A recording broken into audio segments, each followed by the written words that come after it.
Սաղմոս 2 Ինչու են խռովություն անում հեթանոսները և ազգերը ունայն մտածում, երկրի թագավորները վեր են կենում և իշխաններն իրար հետ խորհուրդ են անում Տիրոջ դեմ և նրա օծյալի դեմ ասելով. կոտրեցեք նրանց կապանքները և նրանց չվանները դեն նետեք մեզնից, երկնքում բնակվողը ծիծաղում է, Տերը ծաղրում է նրանց, այն ժամանակ նա պիտի բարկությամբ խոսի նրանց հետ և իր զայրույթով շփոթեցնի նրանց, ասելով. ես օծեցի իմ թագավորին իմ սուրբ Սիոն լեռան վրա, պիտի հայտարարեմ հրամանը, Տերն ասաց ինձ,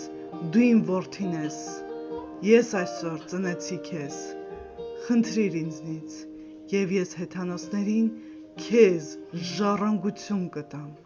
և երկրի ծայրերը քեզ ունեցվածք, երկաթե գավազանով նրանց կջարդես, բրուտի ամանի պես կփշրես նրանց, արդ ով թագավորներ, հոհեմացեք, խրատվեցեք, ով երկրի դատավորներ, վախով ծառայեք Տիրոջը դողալով և ցնծալով,